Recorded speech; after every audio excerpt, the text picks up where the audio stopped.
ప్రక్షాళనకు వేలైందట. ప్రక్షాళనకు వేలాయే 2 వారాల్లో మంత్రివర్గ పునర్వ్యవస్థీకరణ 2 వీక్స్లో చేయబోతున్నారట. చేస్తారా? ఇప్పుడు ఎంపీటీసీ జెడ్పీటీసీ ఎలక్షన్స్ అంటున్నారు. ఆ ఎలక్షన్లకు ముందు చేసే అవకాశం ఉంటుందా?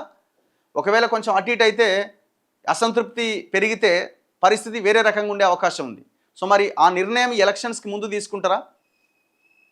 ఇప్పుడు ఇంకా లేట్ అయినా కూడా ఇప్పుడు దాని తర్వాత ఇంకా ఎలక్షన్స్ వస్తాయి, జిహెచ్ఎంసీ వస్తుంది, ఇంకోటి వస్తుంది. సో కాబట్టి చేసే అవకాశం ఉండొచ్చు. సర్కార్ ఏర్పడి 2.5 ఏళ్ళు అవుతుండడంతో నిర్ణయం కొందరి తీరుపైన అధిష్టానం అసంతృప్తిగా ఉందట. 2 మంత్రులను తప్పించి కొత్త వారికి ఛాన్స్ ఇచ్చే అవకాశం ఉందట. అవకాశం ఉన్న మేరకు మరొకరికి పదవట. జూన్ 2 నాటికల్లా 3 కొత్త మంత్రులట. కీలక శాఖల్లో మార్పులు ఖాయం. వివిధ కోటాల కింద క్యాబినెట్ బెర్త్ కోసం ఎమ్మెల్యేలు ఎమ్మెల్సీల ప్రయత్నాలు. కోమటిరెడ్డి సోదరుల్లో ఎవరో ఒకరికే ఛాన్స్. కేరళ తమిళనాడులో కొత్త ప్రభుత్వాలు ఏర్పడ్డాక తెలంగాణపై కాంగ్రెస్ అధిష్టానం దృష్టి.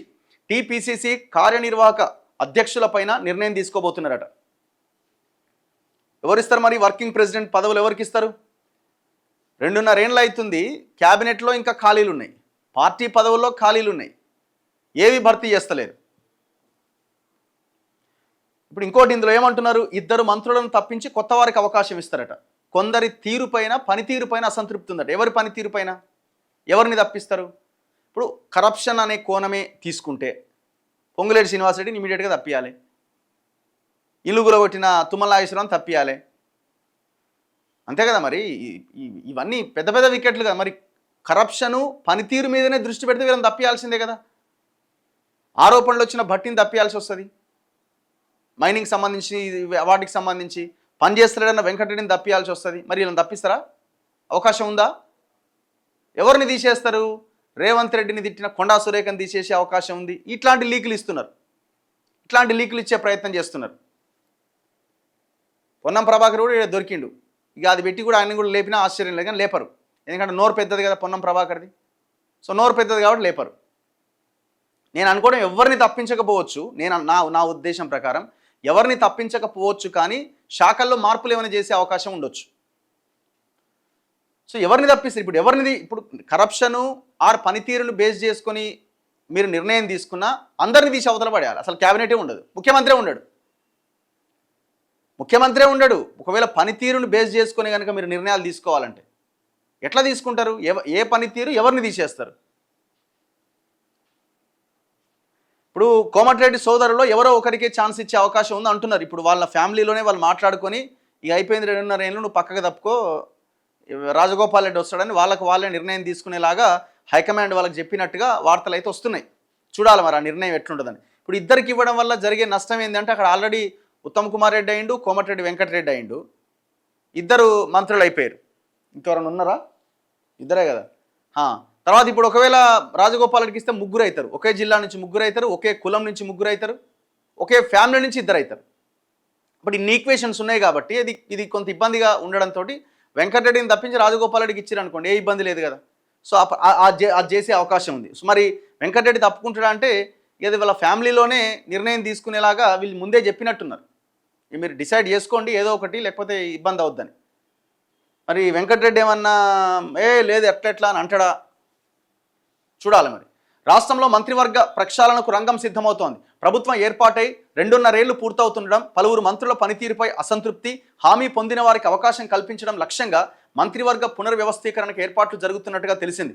ముఖ్యంగా 2 మంత్రులకు ఉద్వాసన పలికి కొత్త వారికి అవకాశం ఇస్తారని, నిబంధనల మేరకు అవకాశం ఉన్న మరో మంత్రి పదవిని భర్తీ చేస్తారని విశ్వసనీయ వర్గాలు చెబుతున్నాయి.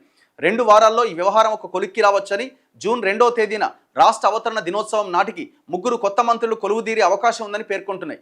ఇటీవల అసెంబ్లీ ఎన్నికలు జరిగిన కేరళ, తమిళనాడు రాష్ట్రాల్లో వచ్చే ఫలితాలు, ప్రభుత్వాల ఏర్పాటు అంశాలపైన కాంగ్రెస్ అధిష్టానం తీరిక లేకుండా ఉన్న నేపథ్యంలో ఆ పని పూర్తవగానే తెలంగాణపై దృష్టి పెట్టబోతున్నట్లు పేర్కొంటున్నాయి. చాలా కాలం నుంచి పెండింగ్లో ఉన్న టీపీసీసీ కార్యనిర్వాహక అధ్యక్షులు అంటే వర్కింగ్ ప్రెసిడెంట్లు, ఇతర కమిటీల నియామకాలపైన అధిష్టానం నిర్ణయం తీసుకునే అవకాశం ఉంది.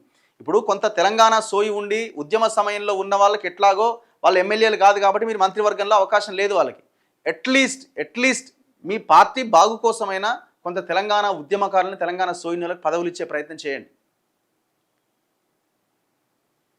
మళ్ళా కురేషీలు ఆయన మీ చుట్టూన్న రియల్ ఎస్టేట్ బ్యాచ్ని పెట్టుకున్నావు అనుకో, నీ ప్రభుత్వము పతనానికి వెళ్ళిపోయింది, పార్టీ కూడా ఖతం అయిపోయే అవకాశం ఉంది. ఆ రాష్ట్రాల్లో ప్రభుత్వాలు కొలువుదీరిన తర్వాత ఇటీవల జరిగిన 5 రాష్ట్రాల అసెంబ్లీ ఎన్నికల్లో కేరళ తమిళనాడులపైన కాంగ్రెస్ ఆశలు పెట్టుకుంది. తమిళనాడులో ఉంది, డిఎంకే ఉంది, కాంగ్రెస్కి ఏముందాడ? కేరళలో యూడీఎఫ్, తమిళనాడులో డిఎంకే కూటములు విజయం సాధించవచ్చని ఎగ్జిట్ పోల్స్ పేర్కొన్నాయి. మే 4వ తేదీన ఎన్నికల ఫలితాలు వెలువడబోతున్నాయి. ఆ రాష్ట్రాల వ్యవహారం మే 10 కల్లా పూర్తవుతుంది. ఆ తర్వాత ఎప్పుడైనా మంత్రివర్గ పునర్వ్యవస్థీకరణ ఉండవచ్చని పార్టీ వర్గాలు చెబుతున్నాయి. కేరళలో ఏఐసిసి ప్రధాన కార్యదర్శి కేసీ వేణుగోపాల్, మరో 2 సీనియర్లు ముఖ్యమంత్రి రేసులో ఉన్నారట. ప్రస్తుతం తెలంగాణ కాంగ్రెస్ వ్యవహారాల్లో కేసీ వేణుగోపాల్ కీలకంగా వ్యవహరిస్తున్నారు.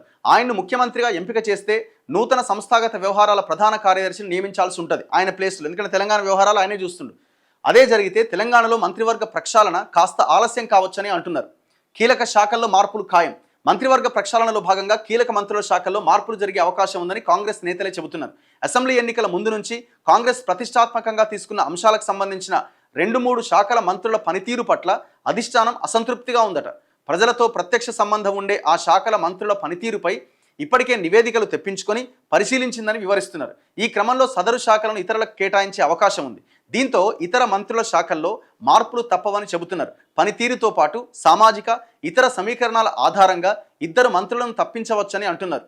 నిబంధనల ప్రకారం మంత్రివర్గంలో మరొకరికి చోటు కల్పించే ఛాన్స్ ఉండడంతో మొత్తంగా 3 కొత్త మంత్రులు కొలువుదీరబోతున్నారని చెబుతున్నారు. ఇక మునుగోడు ఎమ్మెల్యే రాజగోపాల్ రెడ్డికి మంత్రివర్గంలో చోటు పైన నిర్ణయం తీసుకునే అవకాశం ఉంది. కేబినెట్ బెర్త్పై అధిష్టానం తనకు హామీ ఇచ్చిందని రాజగోపాల్ రెడ్డి పలుమార్లు బహిరంగంగా ప్రకటించారు కూడా. అయితే ఉమ్మడి నల్గొండ జిల్లా నుంచి కోమటిరెడ్డి వెంకటరెడ్డి, ఉత్తమ్ కుమార్ రెడ్డి 2 మంత్రులుగా ఉన్నారు. కోమటిరెడ్డి వెంకటరెడ్డికి స్వయాన సోదరుడు కావడం రాజగోపాల్ రెడ్డికి ప్రతిబంధకంగా మారింది. కోమటిరెడ్డి సోదరుల్లో ఒకరికి అవకాశమని, అది ఎవరన్నది రాష్ట్ర నాయకత్వం తేల్చుకోవాలని అధిష్టానం స్పష్టం చేసినట్లు కాంగ్రెస్ వర్గాల్లో ప్రచారం జరుగుతోంది. మరోవైపు పెండింగ్లో ఉన్న assembly deputy speaker, chief whip పదవులపైన నిర్ణయం తీసుకునే అవకాశం ఉంది. మహబాద్ ఎమ్మెల్యే రామచంద్ర నాయక్కు డిప్యూటీ స్పీకర్ అవకాశం ఇవ్వాలని పార్టీ అధిష్టానం నిర్ణయించినా ఎస్టీ బంజారా కోటాలో మంత్రి పదవి కోసం ఆయన ప్రయత్నిస్తున్నాడు. ఉమ్మడి నల్గొండ జిల్లా నుంచి సీనియర్ ఎమ్మెల్యే బాలు నాయక్ కూడా ఎస్టీ బంజారా కోటాలోనే మంత్రి పదవి ఆశిస్తున్నారు. చీఫ్ విప్ పోస్ట్ను ఎమ్మెల్యే మల్రెడ్డి రంగారెడ్డికి గతంలోనే ఆఫర్ చేయగా ఆయన మంత్రి పదవిని కోరుకుంటూ ఆ ప్రతిపాదన తిరస్కరించారు. ఇక పరిగి ఎమ్మెల్యే రామ్మోహన్ రెడ్డి, మున్నూరు కాపు కోటాలో ప్రభుత్వ విప్ ఆది శ్రీనివాస్ సహా పలువురు ఎమ్మెల్యేలు, ఎమ్మెల్సీలు మంత్రివర్గంలో చోటు కోసం ప్రయత్నిస్తున్నారు. టీపీసీసీ చీఫ్ మహేష్ గౌడ్ను మంత్రివర్గంలోకి తీసుకుంటారన్న ప్రచారం కూడా జరుగుతోంది. స్పీకర్ ప్రసాద్ కుమార్ సైతం మంత్రివర్గంలో చోటు కోసం ప్రయత్నిస్తున్నట. వీటన్నింటి నేపథ్యంలో మంత్రివర్గ పునర్వ్యవస్థీకరణ పైన ఆసక్తి నెలకొంది. దాంతోపాటు పార్టీ పదవులట.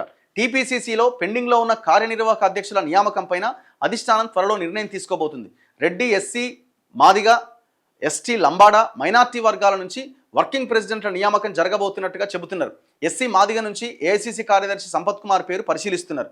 ఎస్టీ లంబాడాల్లో ఎంపీ బలరాం నాయక్, ట్రైకార్ చైర్మన్ బెల్లయ్య నాయక్, రెడ్డి సామాజిక వర్గంలో MLA Nayini Rajender Reddy, MP Chamala Kiran Kumar Reddy, minority నేత అజ్మదుల్లా, టిమ్రీస్ వైస్ చైర్మన్ ఫయీం ఖురేషీల పేర్లు పరిశీలనలో ఉన్నాయి.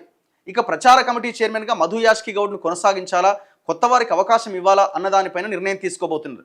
కోశాధికారిగా ఖైరతాబాద్ డీసీసీ మాజీ అధ్యక్షుడు రోహిన్ రెడ్డిని నియమించే అవకాశం ఉందట. ఇక రేవంత్ రెడ్డి దగ్గరనే కాబట్టి పెడుతుండొచ్చు. ఫయీం ఖురేషీని ఎప్పుడో ప్రతిపాదించిండు రేవంత్ రెడ్డి. ఆమె ఎవరు? మీనాక్షి నటరాజన్ ఆపింది. ఇట్లాంటి వాళ్ళని పెడితే ఎట్లా పార్టీ ఆగమైద్దని, రైట్?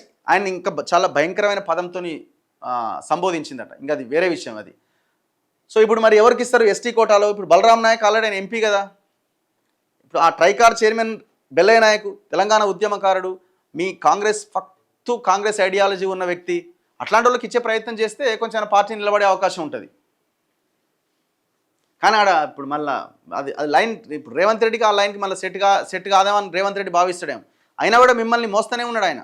మీరు తప్పులు చేసినా ఏం చేసినా కూడా కొంత మిమ్మల్ని మోసుకుంటే వస్తున్నాడు ఇంకా. సో అట్లాంటి వాళ్ళు ఉంటే పార్టీ బలపడడానికి అవకాశం ఉంది. మరి ఇస్తారా? సో ఇది కాంగ్రెస్ అంటే క్యాబినెట్కి సంబంధించిన నిర్ణయాలు తీసుకునే అవకాశం ఉందట. చూడాలి మరి ఏం జరుగుతుంది.